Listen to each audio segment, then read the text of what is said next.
Bueno, listo. Ya se está transmitiendo en directo. Entonces, pues ahora sí, bienvenidos y buenos días a todas, todos, todes. Reciban una cordial bienvenida a esta sesión especial del Seminario de Lenguaje, Pensamiento y Comunicación, en la que tenemos la dicha de que nos acompañe Martina Pilchko, autora del libro The Grammar of Interaction and Language, cuya lectura dio origen precisamente a este seminario. Es un gusto que nos acompañen. Hemos estado esperando esto por muchos meses, así que aunque parezca que estamos muy nerviosos y muy serios, en realidad estamos muy felices y muertos. Martina, bueno, buenas tardes para ti, buenos días aquí, pero buenas tardes para ti. Entonces, de parte del seminario y del público asistente, recibe una cálida bienvenida. Estamos muy contentos y muy emocionados de escuchar tu charla y, como te decía Ana al principio, de tener la oportunidad de dialogar contigo de parte de los estudiantes y profesores. Antes de comenzar, me gustaría proponerles la dinámica del evento. Tenemos planeado primero escuchar tu charla, Martina, y posteriormente tendremos una sesión de, bueno, un tiempo para preguntas y respuestas, las preguntas que surjan sobre tu charla o sobre lo que quiera hacer el público o asistente. Pero como comentaba al principio, dentro del seminario hemos leído atentamente tu libro, lo hemos discutido, entonces también tenemos preparadas algunas inquietudes que nos gustaría realizar al final, ya que hayan pasado todas las preguntas generales. Esa es la dinámica que les propongo y si están de acuerdo, es la que seguiremos. Y bueno, estoy segura de que aquí todos te conocemos, pero aún así realizaré una breve presentación. Bueno, Martina Birchko es lingüista teórica especializada en sintaxis y sus interfaces. Obtuvo su doctorado en la Universidad de Viena con la tesis Ideas in Syntax and Discourse, an Analysis of Extraposition in German. Entre 2001 y 2019 fue parte de la Universidad de British Columbia como investigadora postdoctoral y posteriormente como profesora de la misma. Desde 2019, Martina es profesora investigadora de la ICREA de la Universidad Pompeu Fabra en Barcelona, donde se fundó el E-Lab, nunca sé cómo pronunciarlo, que es el grupo de investigación que explora la lengua interaccional. Dentro de sus líneas de investigación encontramos la tipología, la categorización lingüística, la lengua en el cuerpo y la mente, así como la lengua y la neurodiversidad. En 2014, Martina publicó un libro titulado The Universal Structure of Categories Towards a Formal Typology y en 2021 publicó la monografía The Grammar of Interactional Language, cuya lectura motiva la sesión de hoy. Martina ha trabajado en torno a la interfaz sintaxis-prosodia y en los últimos años ha estado en varios talleres y conferencias alrededor del mundo, dentro de los que se encuentran la reciente conferencia SALT 32, que tuvo como sede al Colegio de México en junio del presente año y en la cual también tuvimos la oportunidad de escucharla como conferencista magistral. Martina trabaja ampliamente dentro de la tradición generativa, incorporando enseñanzas provenientes de otras perspectivas de análisis y disciplinas, como el análisis conversacional, la filosofía, la sociología y la psicología. Así, el trabajo de Martina y sus colaboradores nos permite replantear los fundamentos tanto ontológicos como epistémicos a partir de los cuales concebimos la semántica y sintaxis de las lenguas naturales. Entonces, con todo esto en mente, me gustaría ahora sí, finalmente, darle la palabra a Martina, quien hoy nos presenta la charla titulada The Importance of Linguistic Interaction and How to Model It. Y ahora sí, Martina, la palabra es toda tuya y si necesitas algo, nos avisas. Vale. Ok, muchas gracias. Bueno, mi castellano es un poco bajo, entonces I will speak in English. Pero you can ask me in Spanish and, well, we'll communicate. Okay, I will share my screen.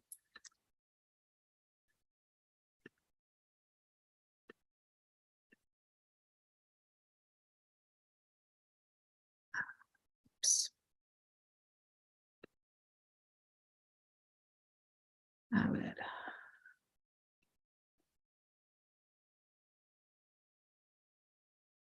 Good? ¿Todo bien? Vale, okay.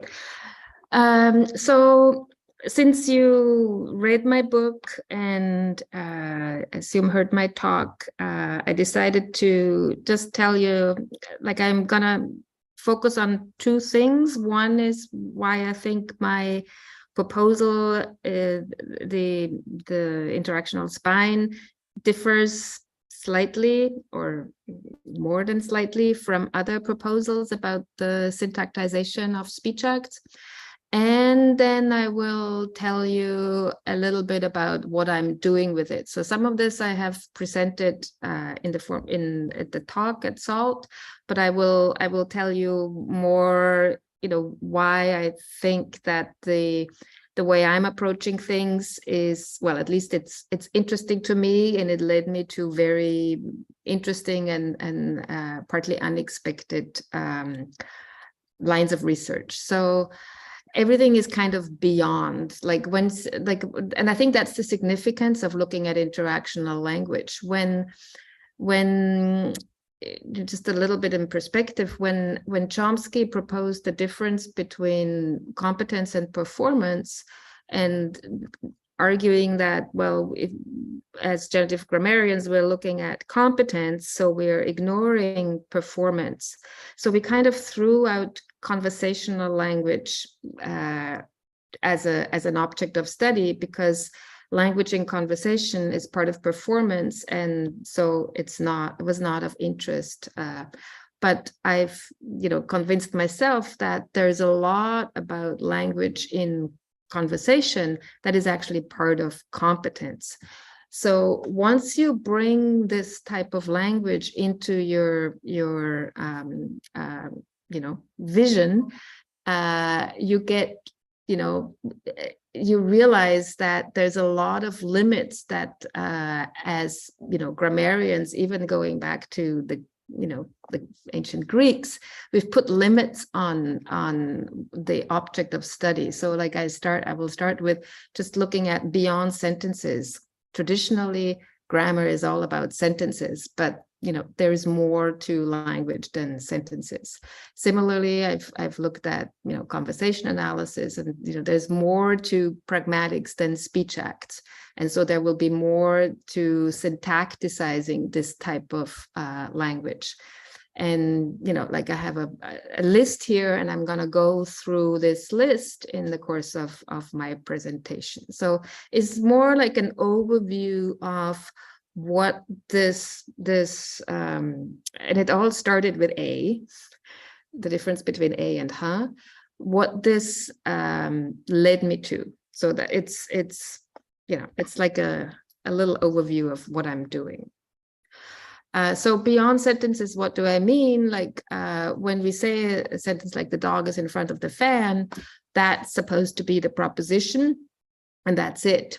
But when you put things in interaction, you often sprinkle this propositional thought with language like wow, oh, a, huh, vocatives that tell you more about the interaction itself. They tell you about how this proposition relates to my knowledge state, or how I think it relates to your knowledge state, and I can ask for confirmation. So it's like beyond the proposition, we do stuff with language, and that stuff that we do is also systematically regulated.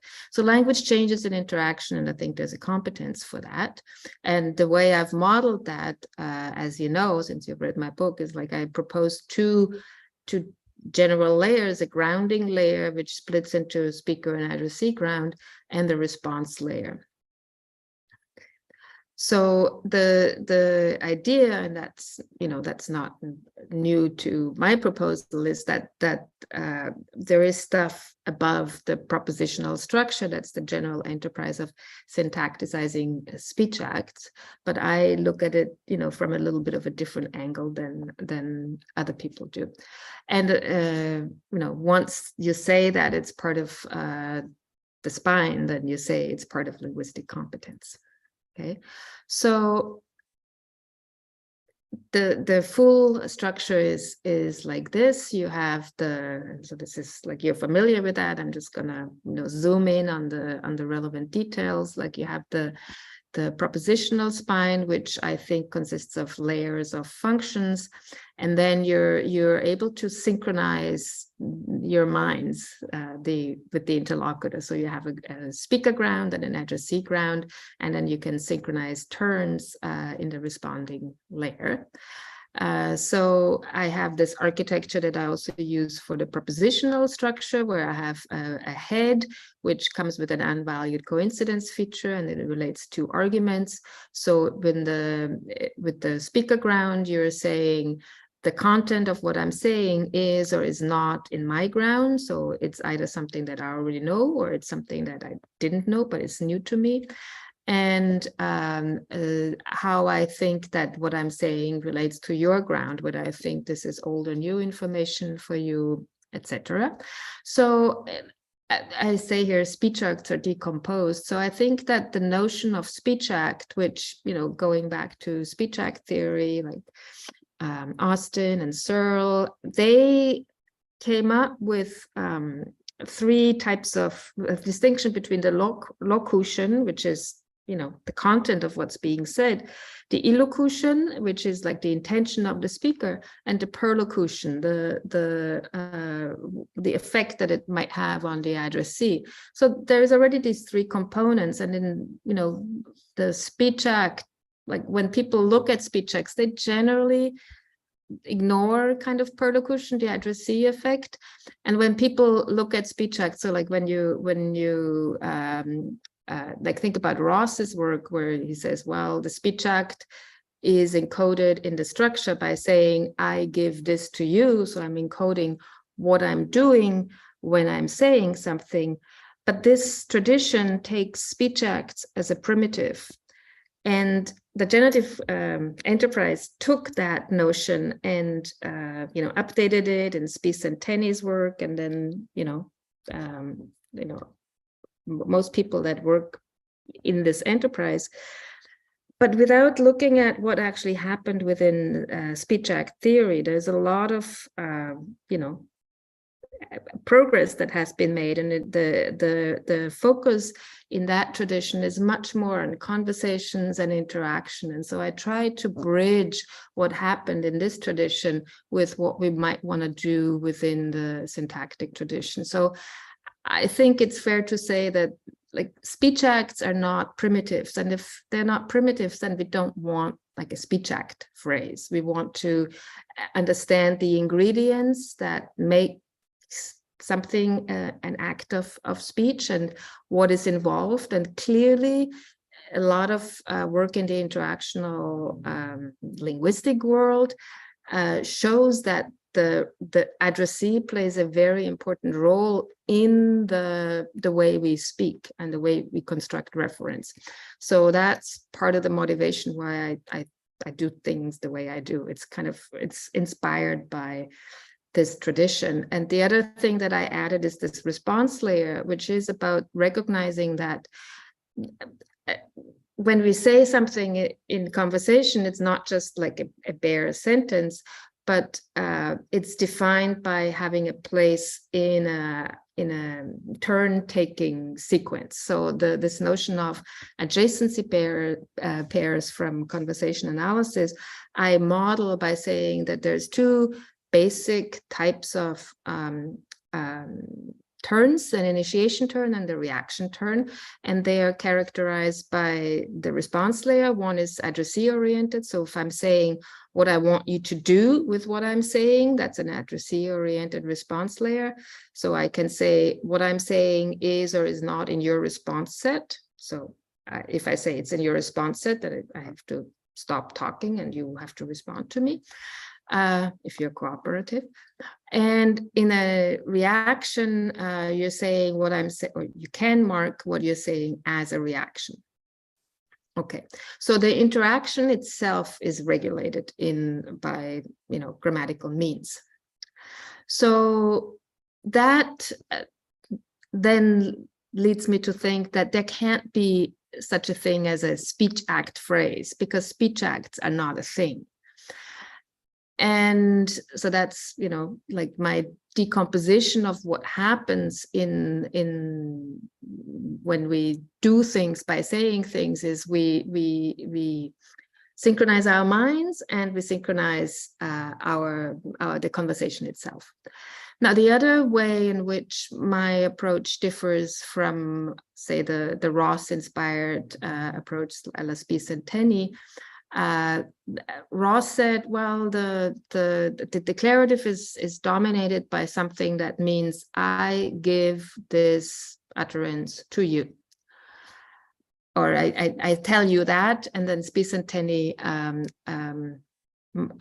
adapted that and said the speaker gives the utterance to the hearer to give like a ditransitive structure. And so the speaker in this is higher than the hearer. Whereas I have the addressee higher than the speaker, and this was at first motivated by ordering restrictions we find in Cantonese and Mandarin sentence final particles, and then when I thought about how this insight that what spis centenni had, or what Ross said, that it's like the speaker is sort of the agent of the event and giving something to the hearer, I think of it more as that the addressee makes the speaker talk. So it's like the addressee is the cause and the speaker is the agent. So that, if we want to stick with what spis centenni do to make this parallel to the thematic structure and to thematic roles, where for them the speaker is the agent and the hearer is the goal, for me the addressee is the cause, and then I have this response layer which can either be speaker or addressee oriented. So it's more complicated than what they have. So I thought that's an important thing to mention. And then the other thing where I differ, say, from a minimalist approach and also from a cartographic approach, is the way I think of the labels of the projections. Like I think of them as abstract functions rather than, well, there is a spine. That makes me different from, say, minimalism, where there's just merge. And one of the reasons why I believe that there is a spine and that it is that it seems to contribute something to meaning. So language has pervasively multifunctionality. So you get the same thing, and depending on where you put it, it has a different interpretation. And that's also true for interactional language. So yeah, as a response can mean, yes, it's true, or it can mean, yes, I believe that as well. Or it can mean, yes, I know that you think so. And we see that when we say, yeah, no, you're wrong. Like, why do we say yeah? Yeah here says, I acknowledge that that's what you think. And then you can use yeah just as a indicator of I'm responding, and that's it. Okay, so if we were to say that, okay, this is just part of the lexical entry, then we would have to postulate 4 different yes, and then we'd have to do the same thing for conformationals, which show a similar pattern. And what I'm doing is I'm taking this detailed information out of the lexical entry and put it in the spine, and there it gets added to words. So I'm convinced that there is a spine, and we have to say more than merge. What else the spine allows me to do is to go beyond Saussurean signs. So like I put and again, this other people do this too, putting intonational tunes into the spine. And I don't think of the tune as a morpheme that has itself a sound and a meaning, but instead it has a form, and that form gets interpreted because of the meaning of the spine. So if you, if you like say like this rising intonation, which is it's not a universal that questions come with rising intonation, but it's very, there's a you know, it's very pervasive, much more pervasive than you would expect if there was this arbitrariness of sound and meaning relation as in a regular morpheme. Like, why would you find all these languages doing the same thing? And I think it's because partly the intonational tune is iconic. It's like a gesture, and that's Bollinger's insight. It's kind of when you have a question, when you don't know something, everything kind of rises in your body, like your eyebrows rise, your shoulders rise, and so your tune also rises. And the particular that now I want a response, that comes in from the spine.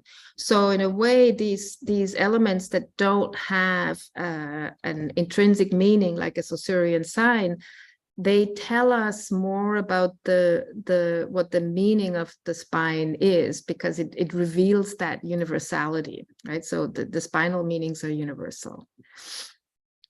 And then I have some unpublished work on a stare, like eye gaze can also do something. So if you watch the video. No, I can see shape of that.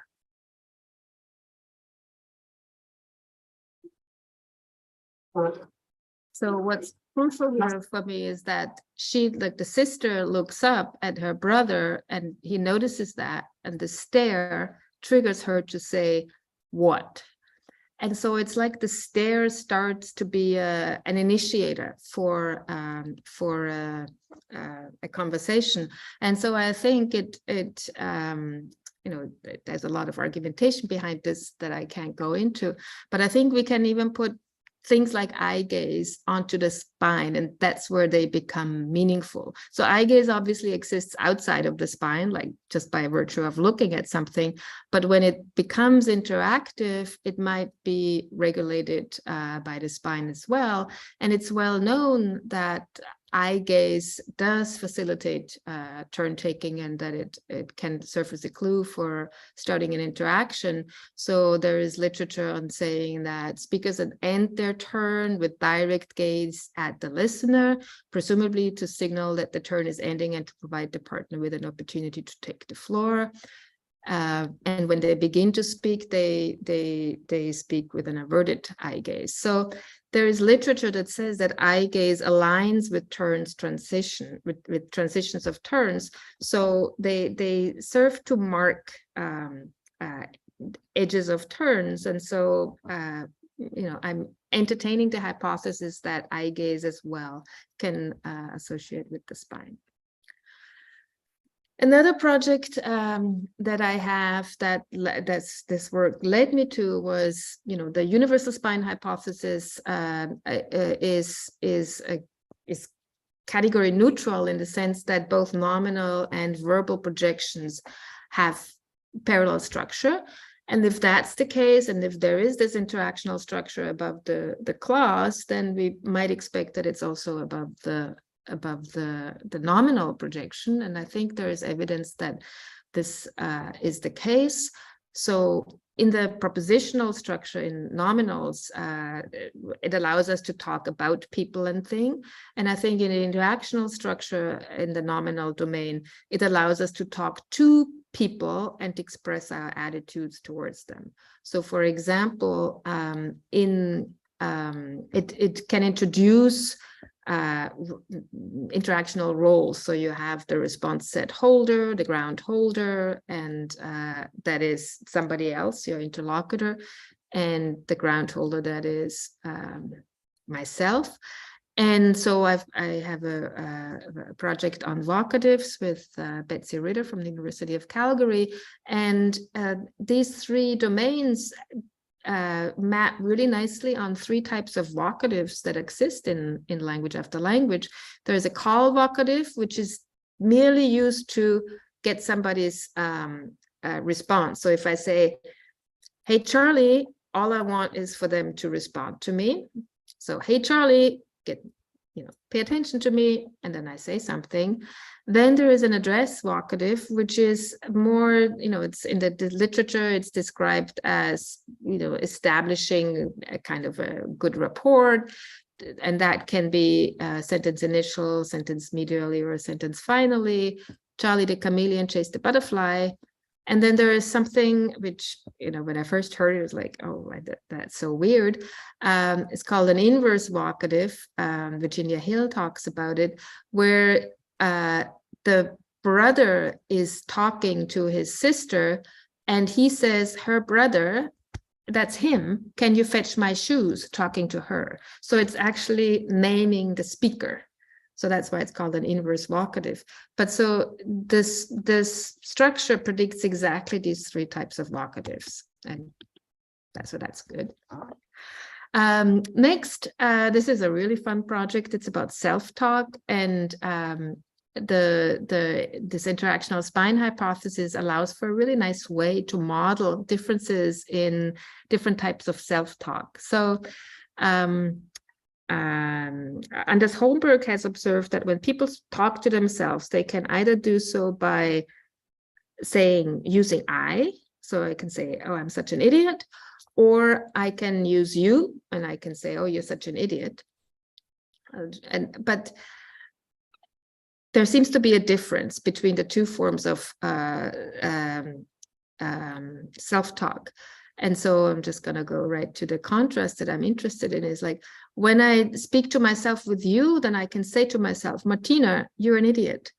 But when I use I, it's really strange for me to say, Martina, I'm an idiot. That sounds like I have schizophrenia.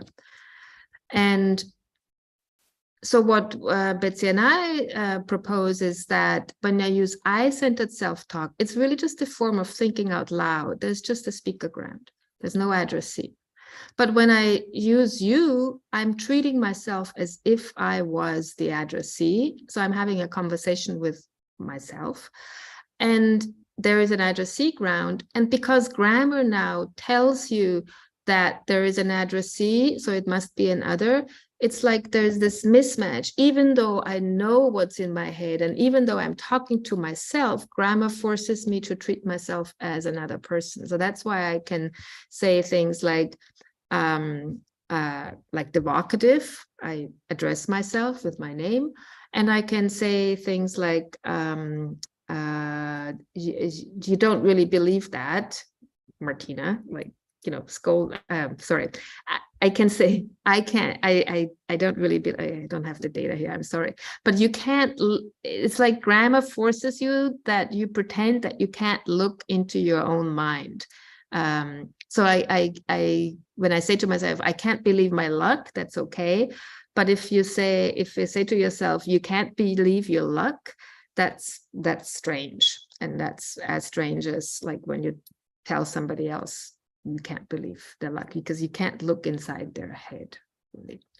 And then the response layer, we speculate, is just present when there is an actual other addressee, when you have to regulate turns. So, okay. Now, I just got funding to do another fun project, which is basically the question, to put it very simple, is, does Siri understand interactional language? So, and at first sight, it looks like no. So if this is, if I say, hey Siri, set an alarm, she asks, set the alarm for when, and I pretend that I didn't understand. So I go, huh? She just says, I'm here to help, get to know Siri at apple.com. So she doesn't know the basic huh, like what huh does. She can't do it. And so funnily enough, how like people are tasked with the Turing test, and like, what do we ask the computer to figure out whether they're a computer or a human? And huh actually functions. I haven't tested this with more sophisticated machines, but Siri definitely fails the test. She doesn't do huh. So huh, like this type of interactional language, I think machines having a hard time to look at that. And what I want to know is, from a linguistic point of view, is because artificial intelligence, their declared goal is, okay, let's create machines that can simulate human conversations as best as possible. And the question I have is that something that humans really would find natural? Because given, you know, what we know about interactional language, that it's about regulating common ground, you're thinking about the other person's ground, their mind, what's in their knowledge state. And so how do we conceptualize a machine? And that's the question I have. Would we want to talk to machines like to humans and use this kind of interactional language? And how would we feel if Siri starts saying a and ha in a productive way? I mean, Siri says, like, you know, once in a while, but it's very formulaic. She can't do it productively. So that's a project that I'm about to embark on. And then there's this work I'm doing, or I have published on with Wolfram Hintzen, where we argue that the spine serves as a bridge between two faculties that humans have that are not dependent on language. So social interaction and perceptual categorization. Both of these are cognitive abilities that are not dependent on language. They're not human specific. What becomes human specific is that, you know, you're connecting these two. So the grammar, the spine serves as a bridge between these two things. That's what makes humans special. And this then leads me to hypothesize that in language acquisition, maybe the trajectory is not as usually is thought of as like upwards, that you start with like your nouns and verbs and then you build your sentences. Maybe it's inwards, because we know that kids, you know, start very early with interactional stuff. So something like mommy as a vocative comes really, really early, before referential properties kick in, for example. But mommy as a vocative is referential. So it looks like the upper layer is in place and the lowest layer is in place. And then what kids have to do is grow the middle. And the way I'm thinking about it now, and we have a study on the acquisition of ha, and we have a study on the acquisition of okay, and it looks like that you start with like just a linking layer. So you put these two things together, and then they unfold kind of like fractals. So first, so there's just the linking. Do I have a slide for that? No. You start with the linking layer, and then you create both the grounding layer and so a generalized anchoring layer where you're not yet distinguishing point of view. There's no difference between tense and aspect. And then above here, there's no difference between speaker and addressee ground. It's more a general ground, like kids can't distinguish what they know from what others know. And then in the final stages, those layers unfold as well. So that's the acquisition project. And then the final thing I want to talk about is I'm writing a paper right now on emotions, and that is sort of it's like my, I don't know, I really love that, thinking about this. And what started this was the observation that there are no grammatical categories that are dedicated to the expression of emotions. So on the one hand, in my spine, I had no reason to propose an emotion layer. And in individual languages, in the grammars of individual languages, there are no emotative categories. Like the closest you get is mirative and exclamative, which are, express surprise.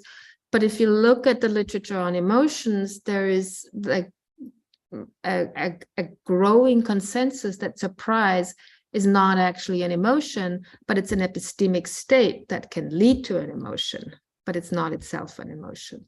So there is no category that says, okay, like here's a proposition and I'm happy about it. And there's no logical reason why language shouldn't be like that. Like why, like you can say, okay, this is what happened and here is how I got to know about it, like evidentials. So why is there no, here is what happened and it made me angry? It doesn't exist. And so my hypothesis is that if you look at the literature on emotions, you realize that there's growing consensus that emotions themselves are constructed. They're not primitives. So what I'm speculating, and I'm quite surprised how well that speculation is playing out, is that the spine not only creates thoughts, but it also creates emotions. So it's kind of like the same spine is responsible for the construction of thought and the communication thereof, and the construction of emotions. So it's kind of like emotions don't enter the language spine because it's like Superman and Clark Kent. They can't be in the same room. It's like the same spine. They're in complementary distribution. And so, but you're using the same spine to create emotions. And so here's like how it would work. In thoughts, we can sort of distinguish between here's what happened at the lexical level. You get some perceptual categorization. You do concepts. Then you have your functional structure, like tense phrase, number phrase, etc., where you do, what you could call propositionalization. You create thoughts, and then you add the interactional structure, where it's about mentalization, synchronizing minds, and the conversation. And so the functions that I have was like, okay, how is, the classification is, how is the event classified? How does the event relate to a point of view? How does the event relate to now? How does the propositional content relate to the discourse? How does the content relate to the epistemic state? And how does the content relate to the interaction? And so it turns out that in emotions, we also have 3 types of functions. Internal regulatory function, which is about, okay, is the basic type of emotions, which is basically good or bad. Okay, I'm just, I just see, I don't know, I'm really thirsty and I find water and I'm like, oh yeah, water, great. Or, I'm in the jungle and I see a tiger and I'm like, oh no, panic, right? So that your body is telling you, okay, good or bad. Very basic classification. But then more complex emotions are about, okay, now how does this, like, suppose, okay, I just recently had an allergic reaction. So my allergic reaction, the basic classification is bad, panic, And then it can be, okay, depending on my point of view, in the sense of what were my past events, okay?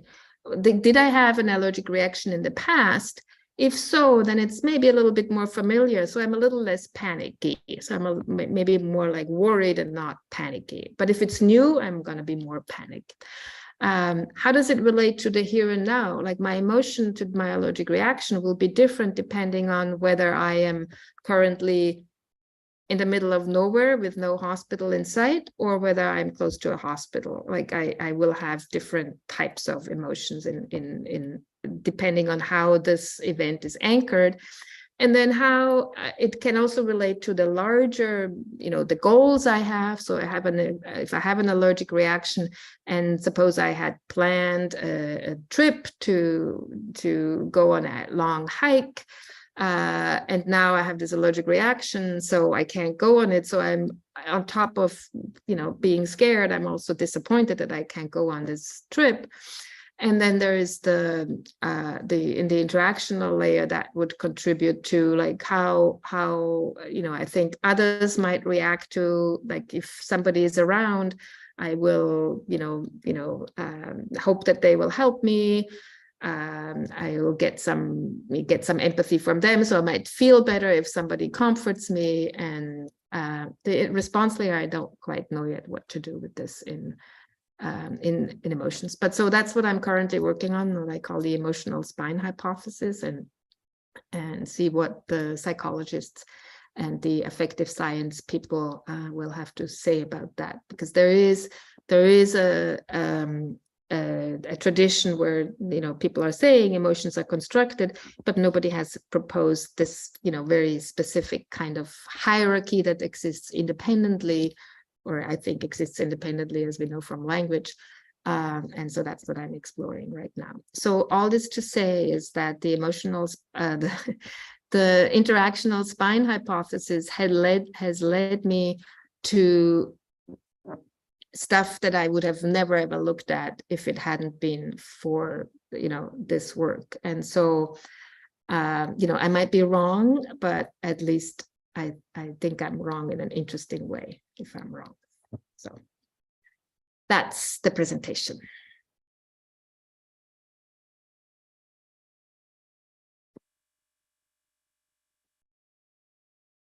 Muchas gracias, Martina, por tu presentación. Aquí están también. Bueno, pues ahora tenemos la sección de preguntas y comentarios. Olvidé especificar la cuestión del formato lingüístico, pero la repito por si alguien no la escuchó. Martina, bueno, va a responder nuestras preguntas en inglés. En caso de que alguien necesite traducción, nos pueden ayudar Ana y Renato. Pero las preguntas las podemos hacer en español.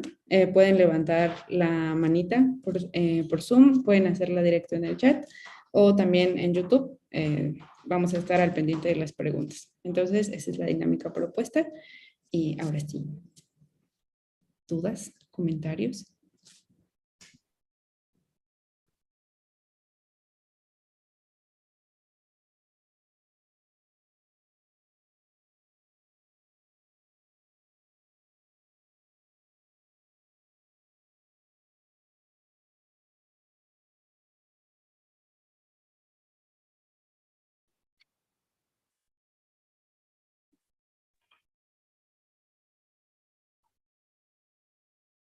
Los tímidos.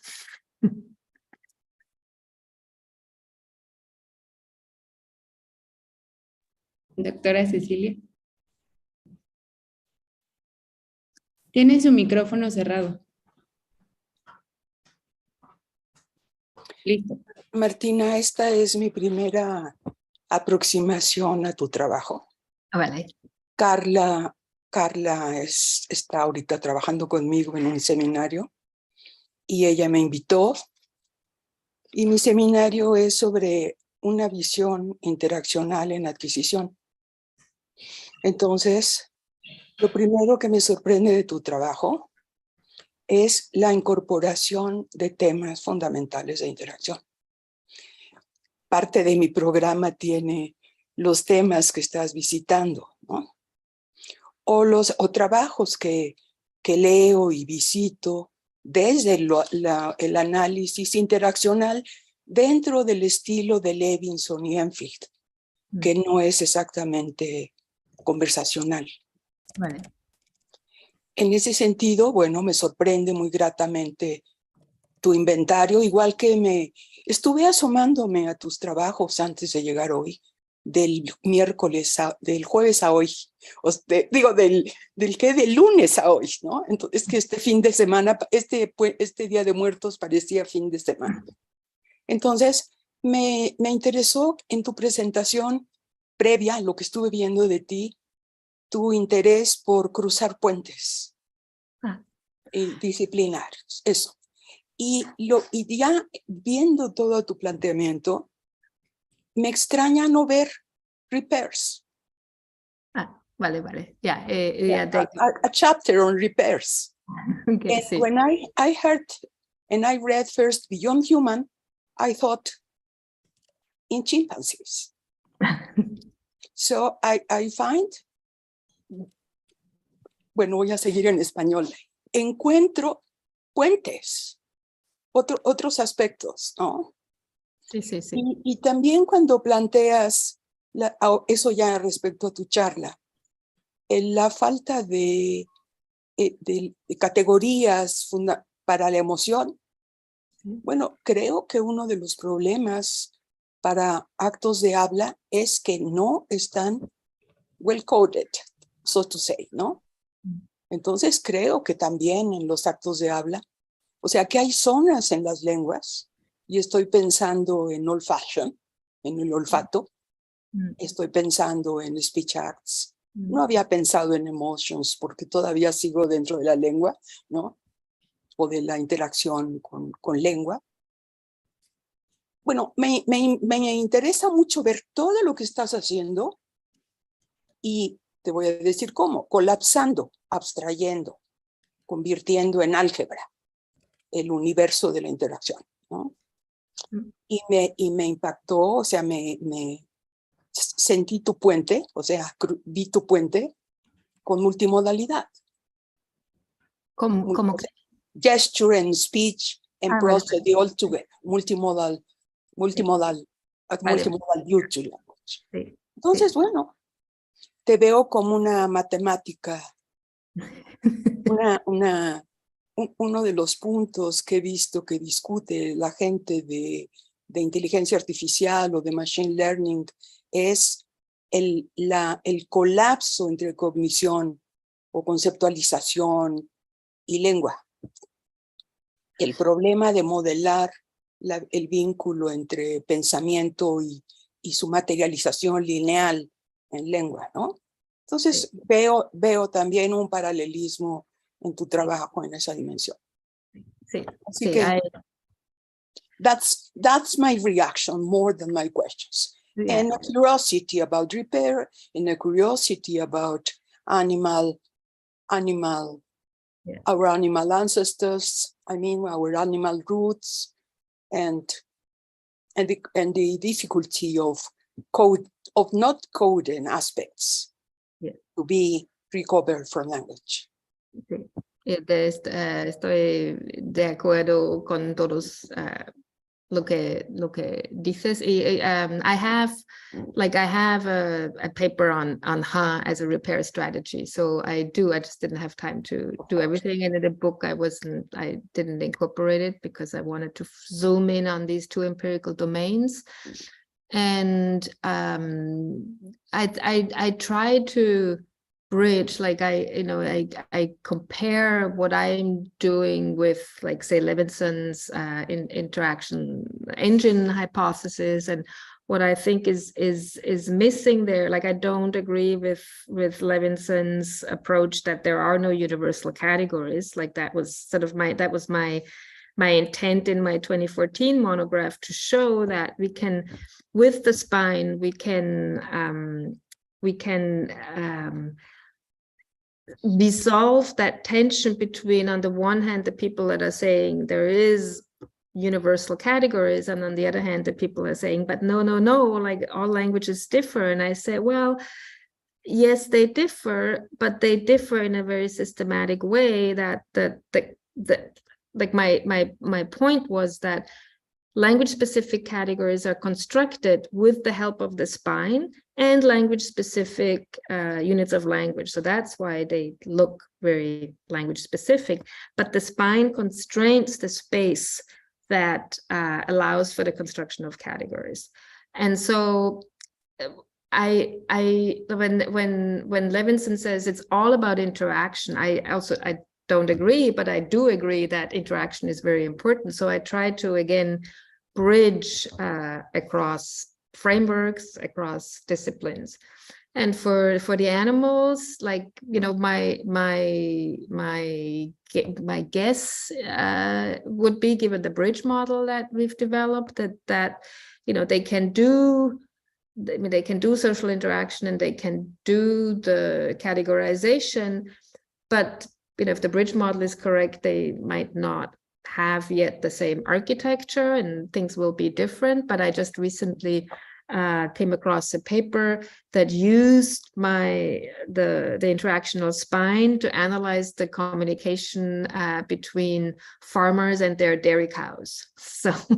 So it might be useful, and I intend this to be like I always want my work to be useful and inspiring. So to inspire people to look at whatever domain, but with a like you say, like a mathematical mind, but and I take it to be like, I'm a linguist fundamentally, and I like to see minimal pairs and paradigms and test things, and so that's what I'm trying to make possible.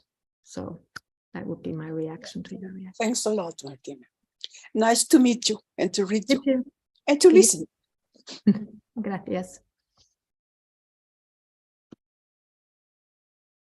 ¿Alguien más tiene una pregunta? Paulina. Bueno, hola. Primero que nada, pues muchas gracias por tu plática. Yo desde que, yo conocí tu trabajo antes de este seminario, entonces ya estaba un poco más familiarizada con el libro del 2014 específicamente, ¿no? Entonces creo que, esto va a ser como un comentario largo y una pequeña pregunta. Entonces creo que me gusta mucho la analogía con una columna o con spine, porque creo que lo que nos estás haciendo ver es que este sistema, en vez de ser como un sistema de ramas binarias, es un sistema 3D, ¿no? Y creo que eso es muy revolucionario, ¿no? Y sin duda también tu trabajo me hizo recordar el trabajo de Jadid Borer, ¿no? Creo que por la analogía con el esqueleto. Ajá. Y algo que yo siempre me había cuestionado del trabajo de ella era que, es que recordemos que en su trabajo ella dice que las unidades del lenguaje o que los ítems léxicos, pues solo se van uniendo para tener esta investidura funcional, ¿no? Que en realidad, pues, cada elemento léxico, pues, solo es stuff, ¿no? Eso es lo que ella dice. Pero me gusta mucho tu propuesta con respecto a que no solo la columna está poniendo una jerarquía o está siendo, digamos, un mediador entre el lenguaje y los usuarios de la lengua, y que también las unidades o los ítems léxicos son importantes, ¿no? Entonces, me gustaría, y ya aquí va mi pregunta, que nos explicaras más un poco sobre esta idea del ítem léxico, ¿no? O sea, ¿qué tiene el lexicón y qué tienen los ítems léxicos para asociarse con ciertos layers, ¿no? De la columna, sí. Esa es mi pregunta. Yeah. Sí, es algo que that I haven't worked out. So what I share with Borer's work is like that. I think there are lexical items that are just sound and meaning bundles, and then they're categorized through entering the spine. But and that's something that just, appears like a little bit here and there in some work, but it's not fully worked out, is that I think there is also, like here, I presented a little bit that intonational tunes can associate with the spine. So that's just form without meaning. And so that you would have, so if you have these three things, form, meaning, and category. So sound, meaning, and category. And by meaning here, I mean lexical meaning, and category, I mean the syntactic category. So the traditional view is the Saussurean signs, you have sound and meaning put together, and then they enter the spine. And, depending on distributed morphology, like either, before or after computation. But there is no reason why you shouldn't be able to also combine just the sound with the spine. And that's where what I argue that gives you this more, like, that reveals the meaning that the spine contributes, because the sound itself doesn't have an arbitrary meaning. So in that sense, I'm, a little bit, I go, I add a little bit more than what Borer does. And then lexical items in the sense where that, I grew up with in the framework of government and binding theory, and there was a lexicon, and each lexical entry had like form meaning and the subcategory and like selection, and there was a lot of information that comes from the lexicon. And I think that and then there is Marantz's sort of insight that cat as a noun is an idiom, so that if you put all three together, it's like you have to store that somehow. And that's what I think is promising, but I haven't worked it out. So like that when you actually have a word, of course where you're going to put it in the spine, and that's like stored as another, it's like a mini treelet, if you want, that you store. And that's what I think, say, if you take the in formal semantics, the kinds of denotations that are written for lexical entries, I think those are structures, and the all that complexity that comes with the denotation is because of that there's more than just a sound meaning pair, but it's already a structure. And what I find, and that for that I would have to work with a semanticist that's sympathetic to the way I'm doing things, because I think that one of the problems with formal semantics is that, yes, it's very rigorous and compositional, but where the rigor is lacking is what kind of lexical entries you can propose. Like the notations are completely unconstrained. And I think the spine would give us a way to constrain what you can put in it. Like if it's really the case that these lexical entries are little structures, then the spine would restrict what you would expect for, a lexical entry. So that's where I would go. But, there's only so much I can do, and that's sort of kind of on the back burner, hoping that somebody will take it and do something with it. Did that, and is that is that bien? Sí. Answer the question? Sí. Gracias. Renato. Hola. Muchas gracias, Martina, por tu presentación.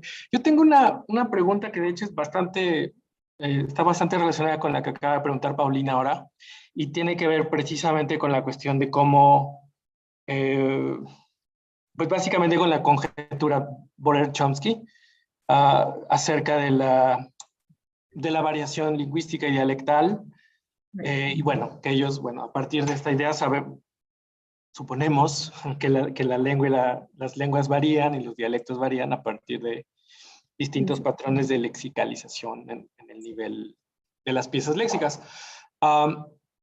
Entonces quiero relacionarlo con algo que nos decías al inicio. Tú decías que, si recuerdo bien, la lengua varía en la interacción. Recuerdo que tenías por ahí una frase. Sí, quería decir que cuando una proposición es dentro de una interacción, algo pasa con la frase. Haces más cosas bonitas. Es una decoración en este sentido, no en el sentido de variación entre los idiomas. Ok. Pero aún así, digamos, me quedo pensando con digamos, tenemos en español una unidad de lenguaje que tiene muchas funciones, que perfectamente, de hecho lo estamos tratando de pensar así algunos estudiantes y yo, que puede recibir sus diferentes interpretaciones a partir de los distintos lugares en los que se ubique en la parte superior, ¿no? En el español de México, el famoso "qué húbole", que sin embargo no deja de ser una pieza Q no deja de tener la distribución de una pieza Q porque está formada morfológicamente con una pieza Q. Entonces yo me pregunto si esta unidad de lenguaje, digamos, tiene una especificación léxica que le es propia, por lo tanto, digamos, tiene una composición en su composición léxica que restringe el tipo de predicados incluso y distribución con las que se puede relacionar. Entonces, digo, bueno, ok, sí es cierto que se puede ubicar en distintos lugares de la espina interaccional, pero también es cierto que su propio contenido léxico la restringe para combinarse con, digamos, libremente con todo tipo de predicados y con todo tipo de... No recibe todas las respuestas, ¿sabe? Eso es lo que quizá quiero decir. Ya, entonces mi pregunta es concretamente parecida a la de Paulina. ¿Cómo le hacemos, digamos, para conciliar esta parte de la hipótesis Boller-Chomsky con lo que hemos aprendido contigo? Gracias. Vale. Okay, gracias. So, but I think that like words, lexical units of language are really a key to understanding variation, but at the same time, you have to create words that you can put on the spine, and like, you know, if like what I said earlier, that like what we store is actually larger structures, then these structures are constrained by the spine. So you'd only get particular kinds of, you know, let's call them idiomatic words because of the way the spine is configured. If I understood you correctly about the what you asked about the like words that seem to be sensitive to context, is that right? My hypothesis, and you know, that's an empirical question, and you know, that's my working hypothesis, is that words, units of language themselves, like just the sound meaning bundles, they can't have contextual information part of them. That comes in through the spine. So the spine is a way to allow you to bring in context in a systematic way. So for me, for example, deixis is not a matter of individual lexical items, but it's a matter of lexical items in the spine adding these abstract arguments, you know, like utterance situation, you know, what I introduce in the spine, and that makes something deictic. And so one of the example that I, you know, is easy to give is even the word, the first person pronoun in English.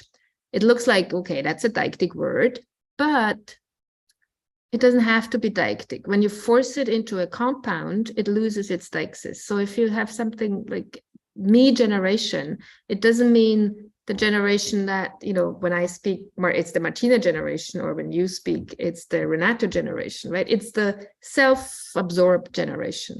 And so when you're forcing something to be inside a compound, you're forcing it to not associate with the spine. So you, like my hypothesis, that you block that contextual information that you can get through the spine. So for me, and that's a working hypothesis, I might be wrong, but that like all these arguments that I introduce along the spine, like through point of view and anchoring, those are all context sensitive arguments. And so the spine allows you precisely to enrich lexical elements that are inherently just, you know, they're just concepts. And then you add the context in a systematic way. That's the working hypothesis. See how far it goes. Okay, it will be interesting to see. Thank you. Fer. Gracias. Primero que nada, muchas gracias por la charla, fue muy estimulante. Estaba preguntándome por el modo en que podemos integrar la entonación dentro de esta spine, ¿no? Porque ya que tenemos algo como este high tune de ha, ¿no? Integrado a la estructura, eso se presta a integrarse muy bien, porque al final del día podemos decir que ocupa un solo lugar dentro de la espina, ¿no? Uno u otro. pero muchas veces en la entonación lo que ocurre es que una frase entonativa se proyecta sobre una estructura más grande, ¿no? Estoy pensando sobre todo ahora en las relativas, ¿no?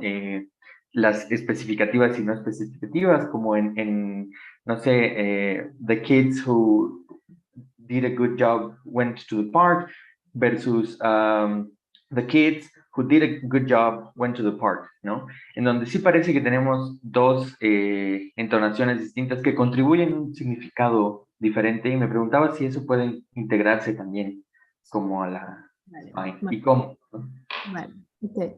So I have not worked on information structure, and that, you know, also is I just haven't. And I think that needs to be worked out, like how this type of intonation that you're talking about, that's more like stress related, where like, so the accent falls and that has an effect on the, information structure. I have been looking more at like these interactional types of tunes, and they, in that sense, what is really interesting about them, that there's so much more universality, even to the effect so that there is many languages, or all languages maybe have something sentence finally, like a sentence final intonation, but there is no sentence initial intonation, like equivalent of that. So why is that, for example? And then I think we don't know enough yet, like the tunes, the other people that try and integrate it into the syntactic structure, treat it as a morpheme. But like I said, that kind of doesn't capture the fact that they don't behave like the Saussurean signs. There's much more universal about it. So that's why I think that the traditional Bollinger view that, they're kind of more like gestures, and then, adding it to the spine, like I find that promising. I should also mention I have a former student, Johannes Heim, who worked on sentence final intonation, and he found out and proposed that you can decompose the sentence, the rising intonation, into two components. One is how steep the rise is, and the other is how long that that rise is realized.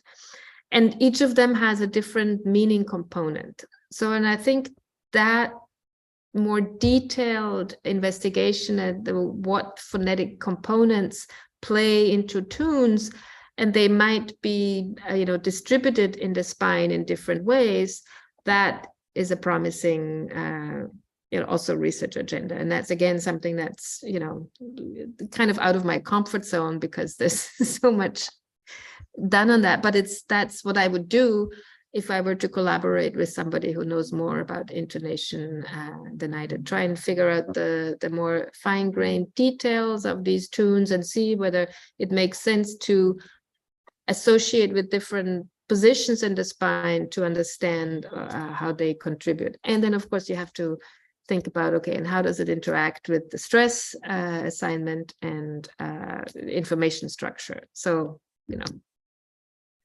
but it gives a different point of view than the standard picture. That's.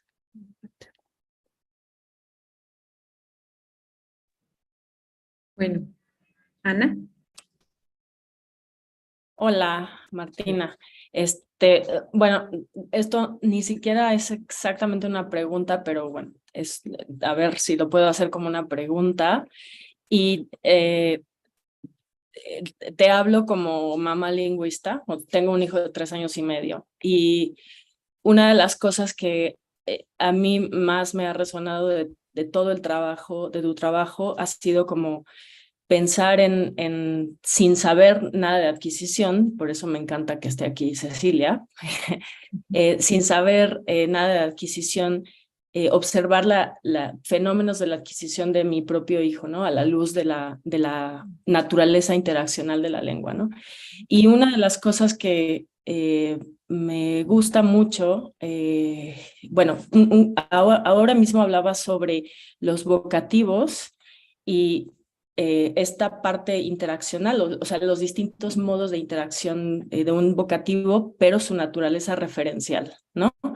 Bueno, quisiera por un lado preguntarte un poco mejor más a qué te refieres con referencialidad en el caso de un vocativo. Vale. Okay. Eso por un lado. Y luego pensaba en una de las cosas que más me fascina de la adquisición de mi hijo, es cómo usa las frases nominales. O sea, él se maneja con frases nominales básicamente, ¿no? O sea, todo son leche, agua, hormigas, pájaros, coches. Y atrás de una frase nominal, pues son interjecciones, ¿no? O sea, si entendemos una interjección como una cosa que surge a partir de una convención, que no tiene que ser muy amplia, sino muy local, básicamente cuando está diciendo agua, está diciendo quiero agua, cuando está diciendo coches, a veces avienta un coche en el parque a un niño y eso quiere decir toma el coche, o mira, pájaro, ¿no? Y creo que mi pregunta es si has pensado, si tienes alguna reflexión sobre eso, ¿no? Por un lado, la naturaleza interaccional de los sustantivos de las frases nominales en la adquisición y cómo esto interactúa con la referencia. Porque a mí particularmente una cosa que me gusta mucho es observar en estos usos interjectivos de las frases nominales que a veces tienen una referencia definida, es esta agua, esta leche, y a veces es casi una proposición existencial de existe un pájaro, ¿no? Entonces, no sé, como, ¿qué piensas? Lo entiendo, sí. I think that, like the bridge model says, okay, we can start out early on with just naming things without them being necessarily individuated, or like you see something and you name it as an object, like you say what the concept is. So that's one thing, and then you have the interaction. So the minute what makes language through grammar special is that we can, we make these observations about the world. So there's perception and we categorize, and then we also have social interaction. It starts with, like when you're nursing your baby with eye gaze, and, like there's turn taking very early on before there is even language. And then all of a sudden this growth, this bridge allows you to not just have the interaction for the sake of interaction, because it's fun to you look at somebody in the eye and, have an interaction that way. All of a sudden you can actually communicate something about the world, right? So like it starts with joint attention, like your eye gaze, like, early on, like you can, they know how to look at something when you look at it. So they follow your eye gaze because they realize you want them to look at it. So that's the first step, I think, through eye gaze. And then by using words, like it's not just like for their own sake, they say, I don't know, leche, but they realize, okay, leche, and I'm gonna interact with her. And the rest probably just comes with, they like desire is an attitude that comes in very early. And so it just, maybe that just connected automatically. Okay, leche, interaction, desire, and okay, you figure it out, right? And then it starts building more. So I don't think in the beginning, when they say leche, it's referential. It's just, okay, here's a concept and I'm interacting with you and I have this state of desire.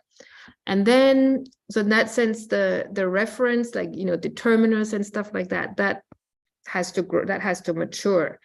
But this interaction can happen earlier. And vocatives are special because I don't think when the kid says a vocative, they're not just saying, okay, I'm naming this object and it's mommy. It's part of the interaction. I'm calling you mommy just to say mommy, just to interact with you. In that sense, it's referential. And the reason I brought this vocative up, because in a standard maturation hypothesis of acquisition. You think of the tree as growing, so you step by step grow referentially. And there's, other works, Virginia Hill again, for example, has worked on vocatives, and they're the highest up in the structure. So how could you have that when that, you mature the spine, but the vocative is earlier than, say, a definite, right? So you have the same, if vocatives are referential in the sense that I'm talking about an actual, or to an actual person. It's not just a concept. In that sense, it's referential. Okay. And so that kind of is unexpected under the maturation hypothesis. So it's all, I'm being a little bit vague here, but those are my thoughts that I have about that. Muchas gracias. De nada. ¿Alguien más tiene una pregunta? Carmen. Gracias, Carla. Gracias, Martina, por la charla, por el libro, por ponernos a pensar tanto. Estaba dudando mucho en hacer la pregunta porque es una pregunta muy torpe y muy burda, que mientras leíamos tu libro y pensaba en que te íbamos a encontrar, quise afinar, pero no pude. Y es una pregunta general, que me gustaría escuchar de ti un poco más sobre tu visión de la arquitectura de la mente, ¿no? Hemos pasado por un montón de etapas de la modularidad y los sistemas centrales, después pensar que los módulos son cosas absurdas, subsistemas cognitivos, procesamiento dual, y siempre veía la hipótesis de Spine Hypothesis como, me parecía que era una cosa como que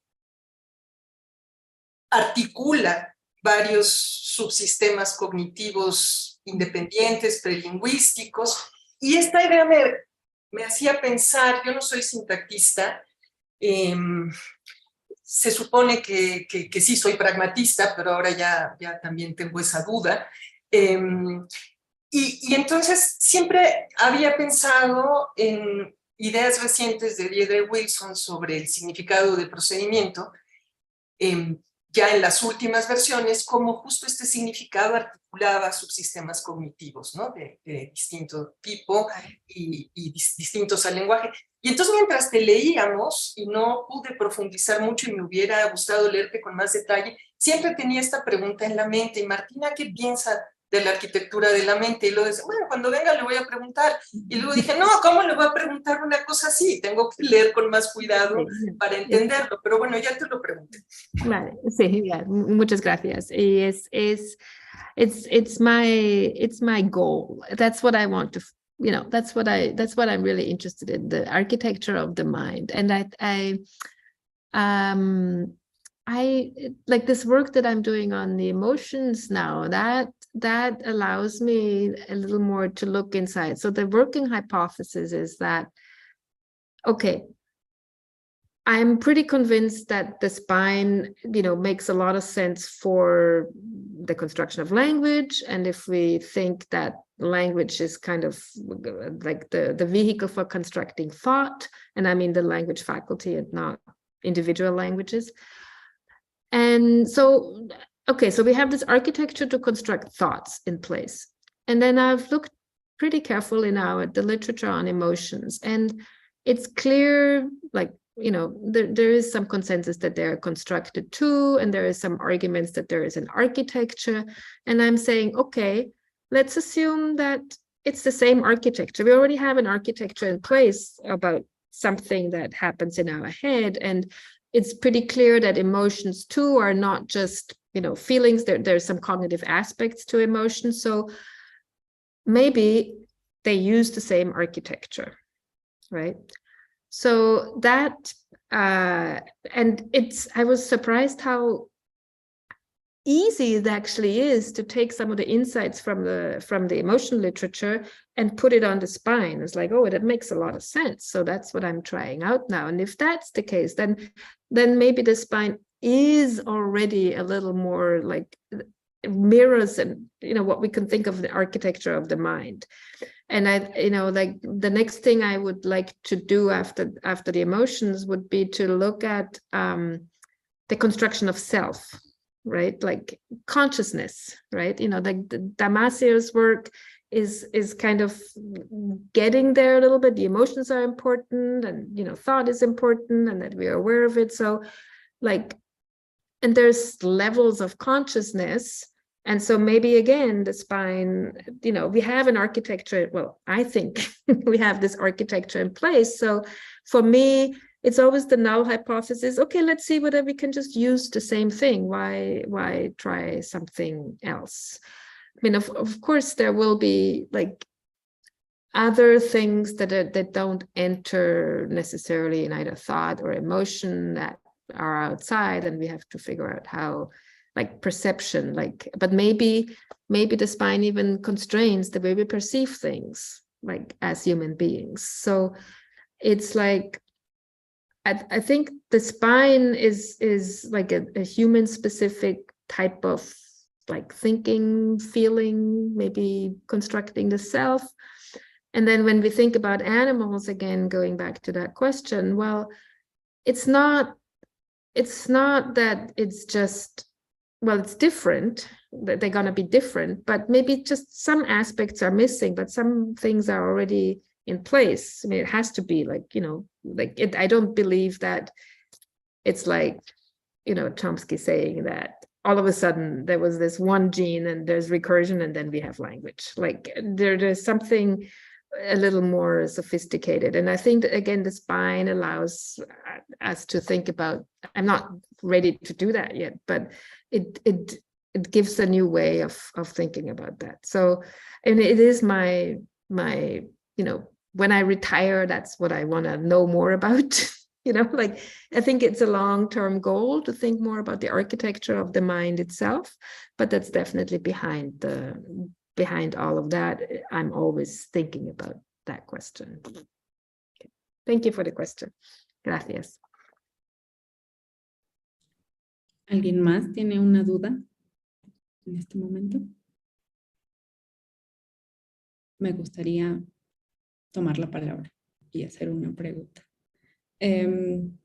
Aprovecho el hecho de que Carmen planteó esta pregunta general, porque habíamos planteado desde el inicio del seminario algunas preguntas, pero que son bastante generales o bastante discutidas a lo largo de todas estas décadas. Entonces también tenía la sensación de que podían ser un poco burdas o incluso un poco necias, porque desde el principio nos preguntábamos, bueno, sí, ¿qué es una lengua natural? En este momento, ¿qué entendemos por lengua natural? Otra cosa que es siempre muy discutida, que es la pregunta por el conocimiento lingüístico, si existe como tal algo que sea conocimiento lingüístico o no, porque en momentos previos de la sintaxis, de la semántica, se dieron respuestas que eran operativas, que eran funcionales, pero justo con el curso de las investigaciones, en estas décadas en donde se van incorporando cada vez más componentes multimodales, o sea, gestos, mirada, y que vemos cómo todo eso interactúa con la lengua, se vuelve difícil como aterrizar o concretizar el eje rector de qué es una lengua natural y qué es ese tipo de conocimiento. También al revisar como todas las aproximaciones interaccionales, o sea, toda la bibliografía sobre Levinson, cuya hipótesis es que las habilidades interaccionales preceden a las habilidades lingüísticas, y que bueno, tú nos dices que en realidad las habilidades interaccionales y comunicativas son en parte o algunas habilidades lingüísticas. También la pregunta que queda es, ¿qué tomamos de todo esto, no? Porque yo sé que ellos, o sea, todos ellos pueden tener su propia apreciación sobre tu propuesta, pero a mí me queda un poco la impresión, y es donde me pregunto si no es una necedad, que quizás no estarían muy de acuerdo con todo esto, ¿no? Y eso no importa, pero para ellos no hay algo innato o no hay algo específico que nos permita explicar la capacidad lingüística. Y al menos en este momento yo comprendo que sí. O sea, hay algo específicamente, hay algo que nos hace especiales, llamémoslo así. En este momento nos decías que era la espina y la manera en la que construimos todas estas cosas. Pero quedo un poco confundida. O sea, también una pregunta que surgió, que Ana comentaba desde el principio, era ¿cuándo no estamos usando lengua? Es decir, cuando usamos gestos, cuando miramos a alguien para interactuar con ese alguien, todo eso lo podemos ligar a nuestra capacidad lingüística.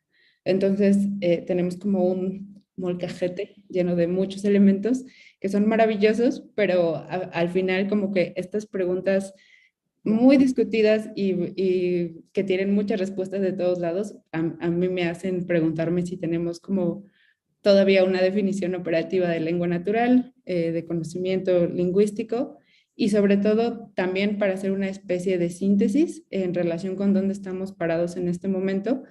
¿Qué conservamos de modelos anteriores? O sea, por ejemplo, ya nos comentaste que en relación con el minimalismo, bueno, no tenemos solo ensamble, pero por ejemplo, una cuestión es cómo conviven todas las categorías funcionales a las que estamos acostumbrados a usar con la columna universal. En algún momento del libro veíamos que CP, complement phrase, es complemento de grounding phrase, pero después, o sea, todo esto, la columna universal, no sabemos muy bien cómo conviven. Entonces, creo que hice demasiadas preguntas, pero ahí me paro. Gracias. Yeah. So about the question, what is language?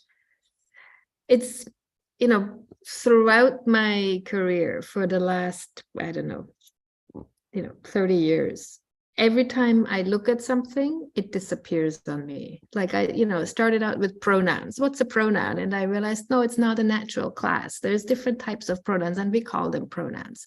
And that happened with everything I looked at. It disappeared on me as a natural concept. And I think that's what's happening with language now. It disappears on me as a primitive, right? I think it's a composed thing. And that's that, as we are often meant to, well, we fall into the trap of language where we think, okay, there's a word for language, so there has to be something like language. And we've been working at for all this time. And, you can define it in a particular way, but, some languages don't have a word for language. It's like in Halkomelem, for example, the same word is used for language as for thought, for example, right? So sometimes we get this folk psychology that we think, oh, it's like, okay, language is a thing because there's a word for it, and I've been, I have this intuition, I know what it is, but then when we start looking and try and define it, it's going to be really hard. Okay, and the same for the capacity of language. So that's like in the emotion literature, they talk very explicitly about that maybe what we call emotion is not a natural class. It's not a thing. It's like we're influenced by the language we speak, and we don't want, as a science, like, why would natural language give you a concept, a primitive concept that you can prove scientifically that it's a primitive concept? So that would be a real surprise, actually, that natural language just gives you all the concepts that exist for free. And that's not, I don't think that's the case. So then when you look at say, for example, a particular language, when I did field work, yes, you can describe an individual language with the traditional kinds of functional categories, with my particular spin on them. But that's the language faculty is like much more abstract. Of course, that's part of minimalism too. And then why do we, like, when we say that the language faculty is much more abstract than that, why do we then restrict ourselves to say, well, but it's the faculty that allows us to combine words and morphemes? Like, then that becomes like, there's this abstract thing. We say, okay, so even within generative minimalists, okay, English is like this externalization thing that allows us to express like this capacity that we have, like I-language competence. But that I-language competence is much more abstract. Like for a minimalist, it's just merge, recursion. But then why would we like make that step back and say that, okay, but I'm only going to be concerned with words, you know, roughly, and morphemes and features. Why am I taking out gestures and eye gaze and, you know, all these other things that happen when we speak, right? Then that becomes artificial. And I think we are still bound by, the ancient grammarians that, they divided things into the grammar and the rhetorics. And the rhetorics are about like the flowery things, what we call now pragmatics. And so there was this distinction, and we inherited that. And of course, when you're describing a language and you want to document it and you want to write a grammar so that, people can look up words and can look up word order rules, we're going to ignore all that extra stuff. But that doesn't mean that extra stuff, like, eye gaze, gestures, intonation, that doesn't mean that extra stuff is not part of that language faculty. Does that answer that question? Yeah. And then there was, the Levinson, what was about the Levinson question you had? No, I can't remember. Puedo reformularla de algo. Bueno, según tengo entendido, la postura de Levinson es la interacción es lo que legitima la capacidad lingüística. Y lo que tú nos dices es, bueno, la interacción y las habilidades comunicativas son parte de las habilidades interaccionales son habilidades lingüísticas. Y también un poco tu argumentación es por qué le estaríamos dando primacía a las habilidades interaccionales y la habilidad de categorizar también es preverbal. Pero según entiendo, toda la mirada de Levinson es sumamente constructivista, en el sentido de que asume de que no hay un componente innato. Entonces, me gusta la manera en la que podemos comenzar a incorporar todos estos elementos que previamente habían quedado fuera. Pero ¿cuál es nuestra postura al respecto del componente innato? Sí, eso. Well, I think it would be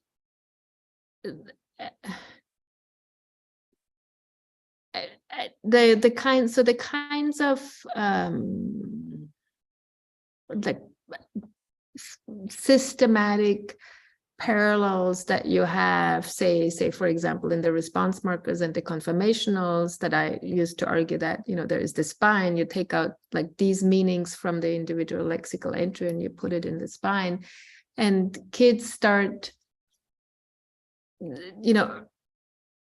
early with like these two things. So it would be, to me, it would be a coincidence. But, like I should also say that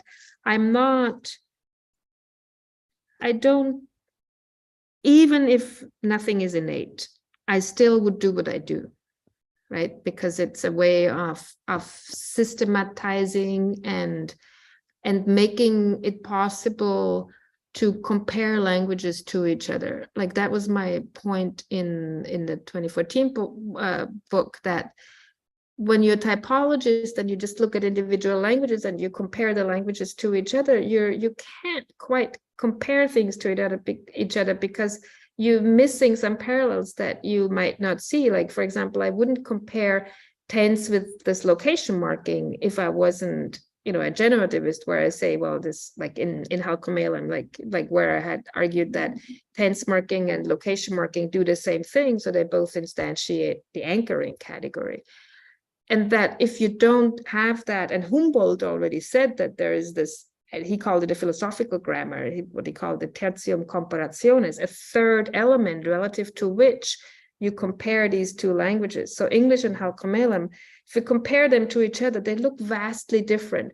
But if you try and understand English via this, what Humboldt called philosophical grammar, and what I call the spine, and Halkomelem on the spine, then you see more. So to me, originally, it was like a way of discovering similarities that are otherwise hidden.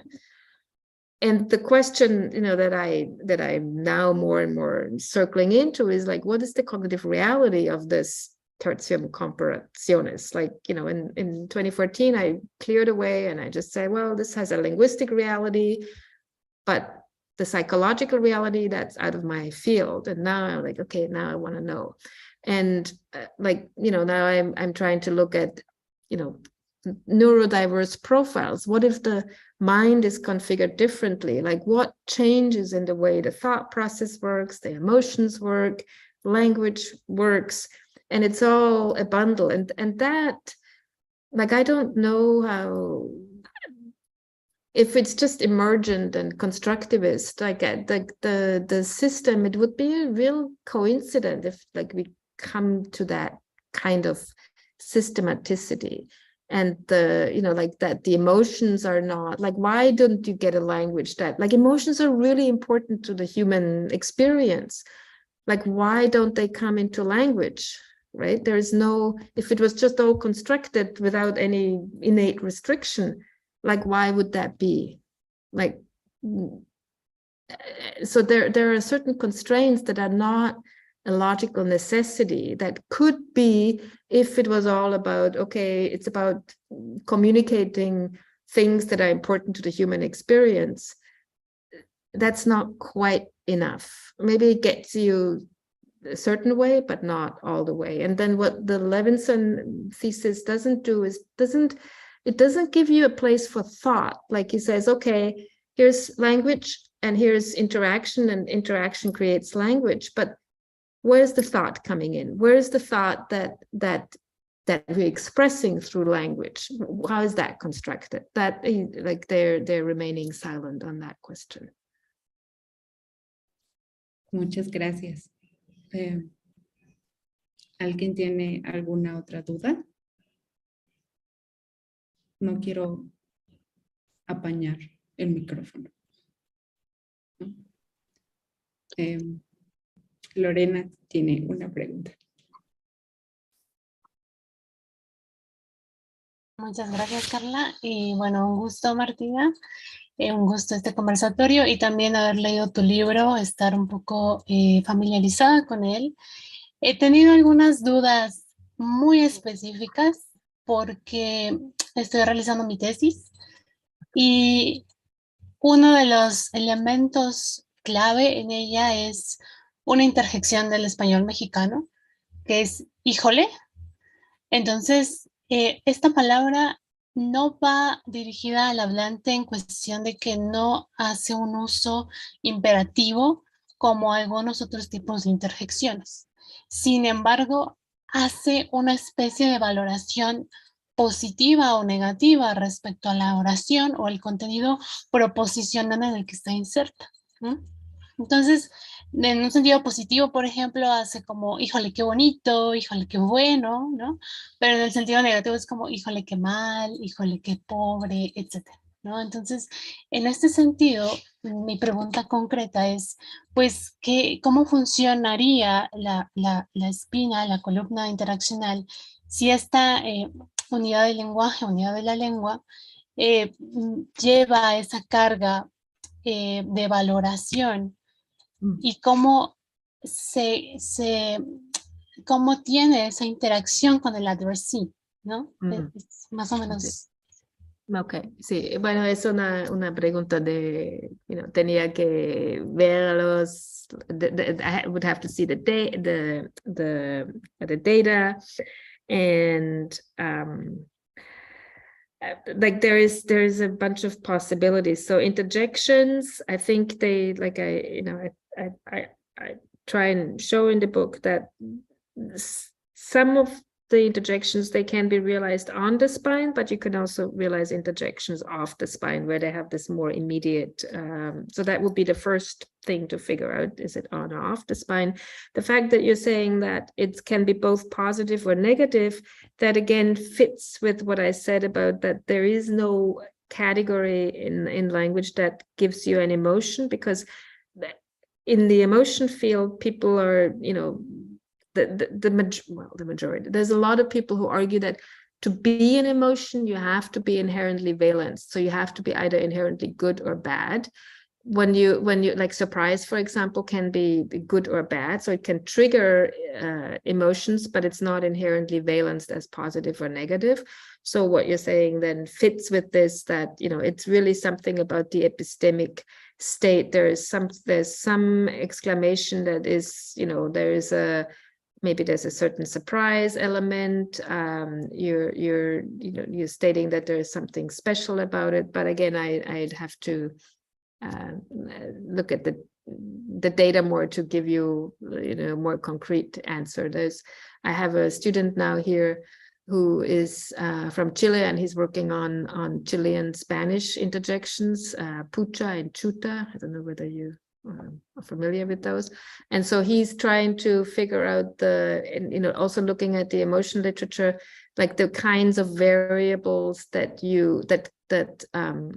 contribute to emotions, and he's designed some storyboards, conversation boards to elicit these kinds of emotions. So I can't, like, we can have if you want to, we can have a meeting, and you show me more of your data, or you send me some, I love this stuff, so I'm happy to give you comments, but I can't just speculate in the absence of the data to know more about what's going on. Sorry. Muchas gracias. ¿Alguien más tiene una pregunta? No. Bueno, tengo dos participantes. Doctora Rojas. Bueno, yo quiero socializar algo que vino a mi mente en el curso de esta discusión. Primero, bueno, una frase de Bates, de Elizabeth Bates, cuando en alguno de los cursos que tuve con ella, señalaba que language is the emerging result of doing multiple things at the same time. O sea, como la lengua es lineal, todo lo que estamos haciendo, que está en la columna vertebral que has construido, tenemos que pasarlo por un canal que, si es un canal multimodal, se enriquece con gesto, cuerpo, prosodia, mirada, ¿no? Pero que es lo que hemos llamado lengua es fundamentalmente lineal, desde temporal, secuencial.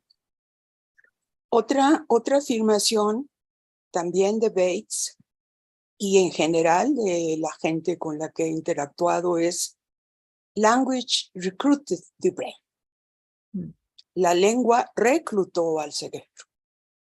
O sea, la idea de una localización, de lo que sea, de cualquier mirada muy puntual, se desvanece cuando se ve lo que llama Haggard the language network, ¿no? Memoria, asociación, atención, oralidad, motor, percepción. Luego, Levinson y Evans en su The Myth of Language Universals terminan con una afirmación, tienen una afirmación final de que si acaso hay universales son operaciones. O sea, lo que hacemos con la lengua. Funciones. Todo eso me parece compatible con tu spine. Todo eso. Sí. Y todavía acaba de salir un artículo en Language que recibió el premio del mejor artículo del año de Nordiger, Garrido y Kidd sobre processing in Moran Patha, en una lengua que no tiene orden de palabras. Y creo que el punto de cómo resolvemos en las diferentes lenguas y cómo eso se ve en el procesamiento, pues también es compatible, y los problemas que se ven en ese escenario también son compatibles con una versión tan esquemática como tu columna vertebral. Sí. Sí, Sí, entonces sí creo que también eso es una luz para preguntas como las de Carla, de Sí. dónde está la lengua. Y tu respuesta me parece un paso adelante, ¿no? Porque realmente todas nuestras miradas específicas a ítems léxicos y la semántica composicional, las miradas inferenciales de las lecturas a nuestros eventos comunicativos, pues tienen atrás una versión muy esquemática de lo que hacemos.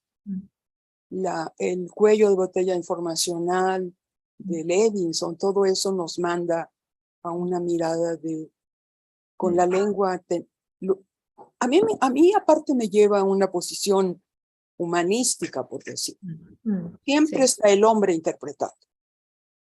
Sí. Sin el hombre, la lengua no es lengua. O el acto creo que tienes por ahí en tu página, lo que me interesan son los sujetos, no las lenguas. Cuando lo que nos interesan son los sujetos, aparece el hombre haciendo lengua, o interpretando, proyectando, ¿no? Es una frase de las Upanishads de la Veda. Así, bueno, me pareció muy, bueno, me resonó en algo que también me interesa. En dejar de usar sustantivos para lo que hacemos con las lenguas y usar predicados, porque estamos haciendo cosas. Todo el tiempo estamos haciendo cosas. Y si no estamos, desaparece. Si no hay el interpretante, una lengua no existe. Y tiene consecuencias éticas, porque eso quiere decir que tenemos que replicar las lenguas para que una lengua exista. Por mucho que la guardemos como documento, no va a coexistir. Sí, sí, gracias. Sí.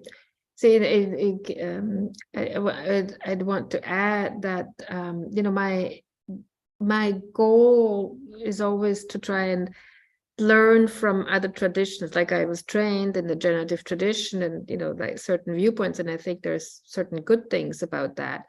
But like, there's good things in other, you know, frameworks too that I try to incorporate. And I find myself, it's really hard to publish, like when you do this stuff, because, you know, I get reviewers from the two sides, and there's such animosity between the two sides that they don't want to accept that, you know, maybe we could like work together. It's like, no, this one side has to be right or the other. But that's like that, you know, how are we going to make progress if we just keep in our silos? So, you know, I really encourage this cross fertilization across different, you know, subdisciplines and frameworks, and that you know, let's just look past this, I don't know, the generative wars and, you know, all that stuff that happened that made people kind of hostile. Like if you know, like I don't like that, you know, it's not gonna be progress. And, you know, let's just learn from each other and not just automatically assume because it's from a different camp that it has to be wrong. So that's that makes me think also at Levinson. Yeah, This is time for a sea change. Yeah, linguistics have to change for a new ocean. To sail on a new ocean. And you need anarchist minds anarchist readers. I'm with that. Tomasello was an anarchist Okay. in a way, no? He Yeah. had no respect for any particular tradition, but for the things that happened. Yeah, good. To lead her way. Yeah, I totally agree.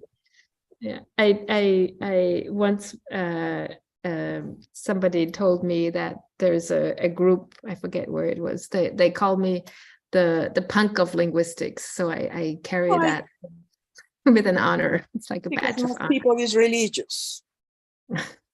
Yeah. Religious and are addicts to somebody. Yeah. So I said that's you need an anarchist mind. Yes, we need Prepared to change.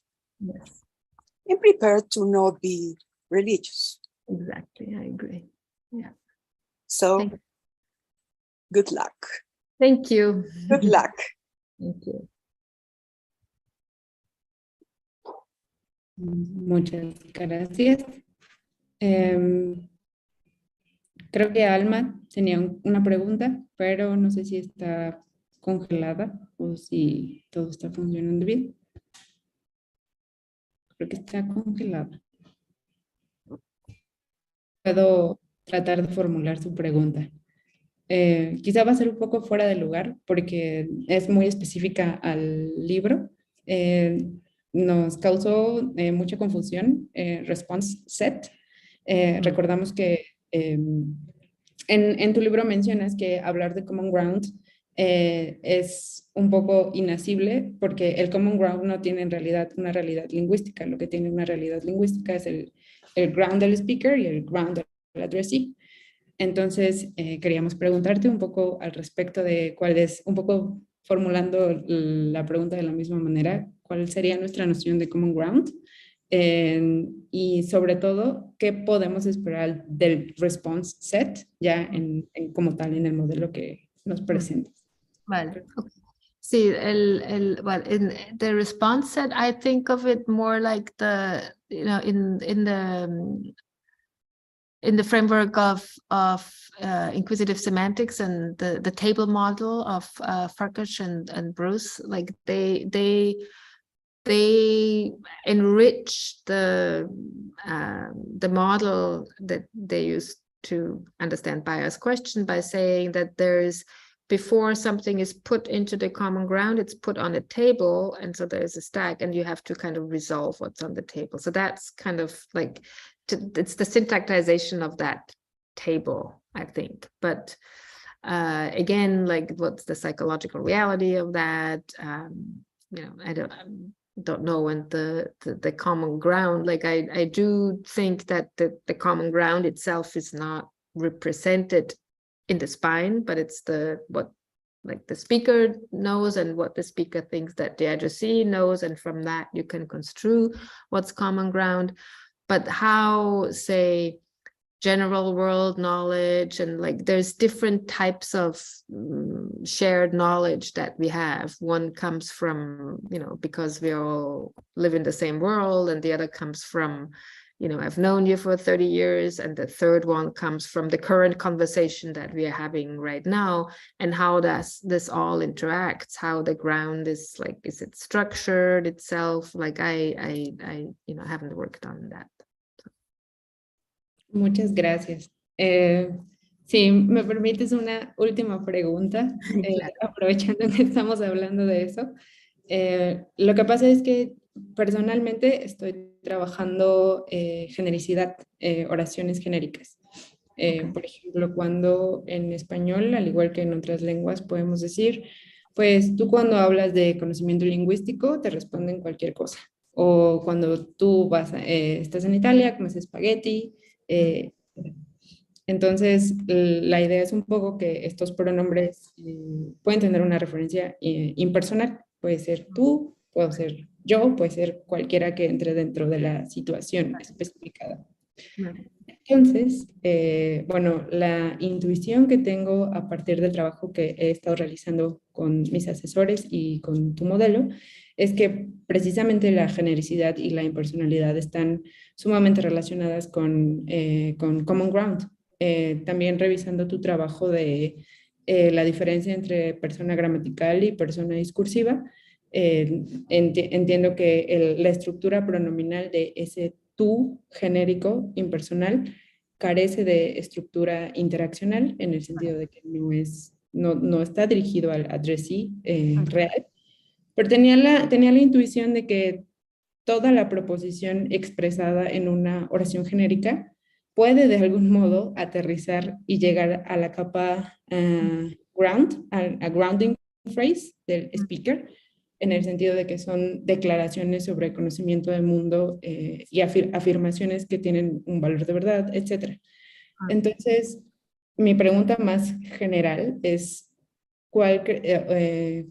desde tu perspectiva, ¿cuál es la relación entre genericidad, entre este fenómeno lingüístico, impersonalidad, el common ground, y ya lo demás lo dejaré, quizás en otro momento pueda preguntarte específicamente si crees que mi propuesta de análisis tiene sentido, pero las anteriores son las preguntas generales. Muchas gracias. Sí, yeah. Like as you mentioned, like the only work I've done on this is with the impersonal pronouns, and where we argue that they lack the grounding layer. In terms of generic statements in general, there's two things I think that are relevant, and I haven't worked on this, so I'm just talking on the fly now. One thing is that not everything that is in our ground has to be, like, not every sentence has to be embedded in a grounding layer just because it goes into the ground. It's more like if something, like I try to express that in the book by saying there is and that's an insight from the conversation analysis tradition, that in the normal course of a conversation, like I say things and you believe it. And like if things are not quite as expected, then that's when we mark it. So what I'm saying is that not everything that is a response has to have a response layer. And not everything that is like represented in our ground has to have a grounding layer. That is like what sometimes you have to mark it. And that's where it comes in. But the normal course of a conversation will be, if I say something, you will believe me because that's the normal course, at least in a harmonious conversation. Now I have a student, she's looking at confrontations and trying to see whether there's a different set of assumptions that we are making about common ground building when we are in a confrontational conversation. So that I don't know what the results will be. Like, what is clear, like from the kinds of things she's looked at, that turn taking works differently. There's more interruption, and you don't have the goal to agree like in a normal course of a conversation. So and I think that will play a role. But for generic sentences, I don't know, like it's an empirical question, like would you use the type of interactional language that I argue is associated with this layer? Do you get it with generic sentences? Do you add a or to a generic sentence? And if so, does it change anything about the genericity of it? That would be my approach. Muchas gracias.